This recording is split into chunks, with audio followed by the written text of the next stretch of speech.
Looking back to March 2020, we thought we knew, and we knew nothing. Everything changed overnight. We were in a pandemic. How were people supposed to react? The shelves were very limited with product, and we were all scrambling to get the supplies we needed, not knowing where this pandemic would lead us. As a mom with a young child, when daycare closed, I think that's when I realized the scope of what was happening was just really big. It was quiet, and everybody was wearing masks. They kept their distance, and it was almost apocalyptic. And all of a sudden, my calendar was clear. We just canceled all meetings. Everything just stopped. Your life, your routine just is out of your hands. You don't know what is going to happen next. It's a roller coaster of emotions. I remember printing out the closure sign and posting it on the doors of the Central Library, and I cried. I spent a lot of time wandering through empty libraries during the pandemic, and it broke my heart because libraries are about people. I think it was the hardest moment for the library.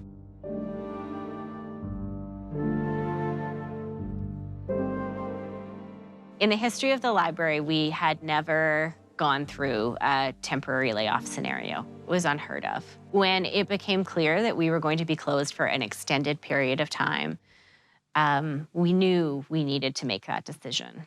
It was really hard feeling the depth of the responsibility for the staff and the community. It was my job to sign off. And I remember looking through the list of names and knowing so many of these people and just crying. Because I'm gonna cry. That was a moment. These were people and staff that we cared about so much, that were a part of our team, and there were a lot of sleepless nights and a lot of agonizing over decisions. There was a lot of late nights listening to people's concerns, their fears, scared about their jobs, scared about COVID, not understanding what all of that meant. There were lots of initial challenges. How do we navigate this process during a pandemic? And connecting with employees, whether they were concerned, fearful, or sick. I knew it was unprecedented from the second we probably went home. That had never happened in my career before, where we had to change our work environment on such a quick pace. But I don't think I realized just how unique it was until I realized we weren't coming back for a while, and we didn't know when that would be. We knew that we would be continuing to work as managers trying to get through this. You're still doing the things that you can do, but there's no one else around you. To have this amazing building, this community hub, with just sort of a skeletal crew of staff and nobody else, there was that nagging, when are we going to get back? When will in-person events return? When can we invite the community back into our spaces? And not knowing when that would be. The facilities team had to be on site and keep those buildings operational. And there's a lot of adjustments that have to be made, just keeping people separated as much as we could. So that involved some furniture moving, but it also involved making the public spaces for staff to work in. So whatever services they were providing, we really had to plan in advance who would come into the office to get whatever they needed and when. So there was a lot of coordination that way. We're getting people ready to go to remote work. We had to give them equipment, phones, that kind of stuff. Was it safe to touch something that someone else had touched? Were you going to get COVID? That kind of stuff. It was kind of frightening. It's important to remember that we are asking people to not work from home, but they're at home working during a pandemic. And I always thought about that, especially in those early months. We are an essential service for many members of our community. I think the closures of the pandemic made that more clear to us than ever. For many people in our community, we are the place that they come, not only for books and other resources, but we're the place they come to get connected, to get information, to have access to technology. Some of the regulars that we knew who were part of Calgary's vulnerable population, they would come and use our computers to talk to their families. They couldn't do that because there were no computers for them to access because everything was done online or through a phone. Some of their agency, what was left that they had, was taken from them. People still need to be connecting with information, and the needs are going to be even greater for those people that really rely on the library for that access. I think a lot of people fell through the cracks. How can we still provide those needs to the public when we were not able to deliver it in the way we've done for the last 100 years? What are we going to fill our platforms with? Everything's been canceled. It was really quiet. And kudos to the team for saying, like, well, let's fill that gap. We were able to deploy Library at Home, which was virtual story times. Library at Home was like fun animations and science experiments. It's amazing what they were able to do. Curbside holds, expanded deposit collections, library hotline. That was a totally different service. Like now it is a huge, huge backbone of customer service now. It is much more expanded. They did a recall of staff who wanted to come back and do curbside. And it was just nice that we could keep some services going. We had the hotline and we had the curbside pickups, and we started doing Build-A-Book bags for them, and we did printing. They were so happy to be back at work, so happy to be doing new things, so happy to be providing these services to the community, and just that willingness to do whatever we possibly could to give something back in a time where people were really struggling. They knew that that we were here as a vital service to the community. This is where I think we fulfilled a very important need. We put books all around the windows for people to see the books. And the kids come to the door and say, "Can I have that book?" And we used to run with them, they outside, with us inside, and say, "Okay, which book do you want?" And they used to pick. And then you come back to the door and see the faces of happiness. I have the book, I have the book. That was amazing.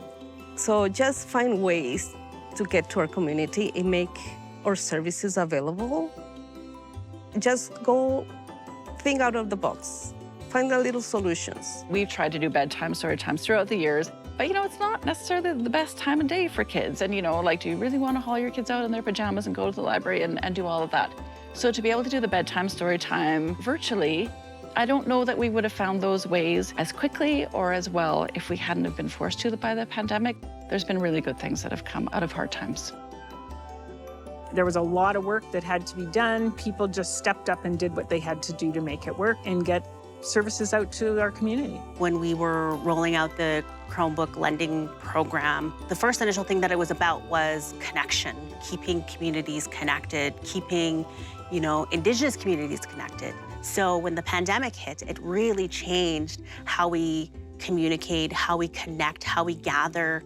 This was just a small sort of solution, just that little device provided that connectivity to families. It connected to the culture, whether it was like online programming. I think we have maybe more than 1,000 Chromebooks being lent out where they can go to the library, get a Chromebook, and that comes down to the foundation of the library, basically, right? Connecting with everybody. So this digitization has done a lot of good. We did get some feedback from one of the parents that had attended one of our baby rhyme time programs, and she had shared with us that after she had her baby, first-time mom, she was feeling those feelings of isolation and anxiety, and she actually had some postpartum depression as well. And she had shared this was the one thing that she looked forward to and got up and did, and she feels like it saved her life because she was able to connect with people and that she didn't feel so isolated. So I think hearing that for me, it really shows the impact that it had, those families who really just didn't have any other connections. So pivoting in the way that we did was really crucial for a lot of people.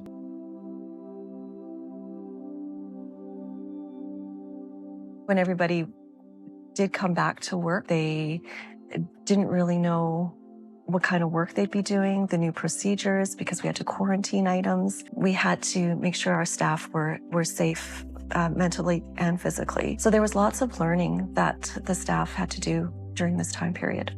People was happy to go inside the library, to find a place that is safe for them to be. So the familiar faces be able to hold a book and have some normal in their lives, in their routines. The Calgary Public Library was really great at kind of providing a space where they could relearn how to interact in public and how to be kind to each other. Because sometimes I think everybody was under so much stress, that's really hard to do. And when you're in isolation for several months, you tend to forget that there are people outside of your bubble or your world, and that other people, you have to speak to them, you know, with kindness and a little bit of patience, and helping them to relearn that, I think was one of the unexpected parts of our job that we didn't realize. Everybody was trying their best, at leaning into uncertainty, taking some risks, and ultimately kind of keeping their eyes on the outcome, which was how can we keep these programs, events, partnerships, activations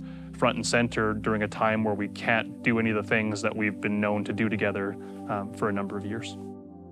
I think this culture of helping each other became a time-tested way of life. Take care of each other, because in the end, what matters is the teamwork and productivity or quality of service. So if you're together, you take care of each other, you're firm, you're resolute, you know what to do, then it'll all work out. Empathy is one of the pieces of design thinking. It's the very first piece, understanding people and the experiences they're having, and then design solutions towards the needs that you're seeing. And so it really centered, I think, the library's understanding about the value we provide to patrons, what would go missing when the library's doors are closed. Community creation is really difficult in an online space. It's been great to see the people come back and the toys are out and the programs are happening. Everybody's happy to come. We have baby time happening, and our programmer was saying how the moms just want to stay in the room after the program and talk to each other and visit and let their babies play with other babies. People need spaces, free public spaces that are safe, where they can access correct information, they can access support to services. You have to keep locations open, and you can't underestimate the power of a physical location that is welcoming and provides that frontline service. The leadership team did a lot of work behind the scenes to work with decision makers and work with our funders and really making that case. Libraries were not essential services. We are still not essential services. But that advocacy did lead to some reopening measures and some expanded services. There's a physical element of library support for our community that you cannot overstate the importance of. I think a lot of the programs that we were funding for changed throughout the pandemic to reflect the needs of the community. And in that way, we were able to make a really strong case to donors as to why we needed support. We also saw some initiatives take off that I don't think we could have maybe anticipated. We came up with a new product for our library store that we never would have sold pre-pandemic. It was a mask. So the mask itself said, "I always have my nose in a book." It resonated like wildfire, like all over North America. I think there was even a couple that went to Europe. We weren't maybe necessarily restrained just to Calgary. What was wonderful was people actually discovering things that they just didn't realize the library had. There were people that just didn't know that we had audiobooks, or they didn't know that we had learning online, that they didn't know that their kids could get tutoring. Those were all fantastic things for people to find. And the library was able to support that, which was a huge benefit. So it was a really transformative moment for us, where we could feel like, okay, this is great support for our community and for the library. It was almost like every time we closed, we came up with something new to offer. Whether it was building a new book bag, whether it was the curbside printing service so that someone could get access to their resume, we created our reopening teams and took an innovation, human-centered design thinking lens to the way in which we were going to respond to the pandemic. And Calgary Public Library actually won an award for our pandemic response. The community really responded, and they sent letters, they sent notes, and sometimes they even described the library as their beacon of hope during the pandemic. I remember going out to some locations, and they had put signs on their front doors saying, "We miss you. We want to see you again." And patrons doing the same thing, putting signs on the doors of the library saying, "We miss you." And they have poster boards and they have all these little cards stuck to them with all the words that the kids are saying, and like their thank yous and their little pictures that they're drawing. So I think the staff feel very proud that they've had an impact on our community. I think that the library staff have been extremely responsive to those changing ways of doing the work. They've demonstrated so much resiliency. Some of the things they might not understand, but they understood the bigger picture of what was happening. And so, they were quick to kind of get on board so that we could get through this together. I think there were so many changes that staff had to go through to be able to adapt to our new normal. I think the library really stepped up and really showed how important it was having something available at the library and that staff were available in that frontline way. I think it meant more to community, I think, than many people really understand. I just have to give a big thanks of all of the hard work and dedication that the library staff has committed, to continue to keep this place open. That frontline staff experience, walking into a location, that smiling face, our incredible staff, you can't overlook that impact, because those are the really beautiful moments, those stories that come out of this pandemic. They are all because of our staff. Thank you for your patience, your support, for your understanding. I would also say, I hope you're doing okay. Oh, I do. I hope you're doing okay. It's really hard. But thank you. There were lots of new things that we learned during the pandemic. One that I think, will continue is around virtual programming and connecting with our audience and with our community in an online way. Not only because it's a way to reduce barriers and increase access, but also because I think it's a way in which we can do unique things. Those services that really make a difference are ones that are going to continue. Library is basically a premier place for hope, help, and something for everyone. I hope that the library was a part of your pandemic journey and that we were able to help and make a difference. And thank you for sticking with us through all those changes. We are just so grateful to have such a great city to serve and use the lessons that we've had from the pandemic to serve them better as we go forward. The patrons have just been game to figure this out with us. Throughout this entire time, you have risen to the challenges that have been put forth. For the patrons and donors of the Calgary Public Library, thank you. Thank you for using the library. For supporting us. For their patience. Thank you for trust us.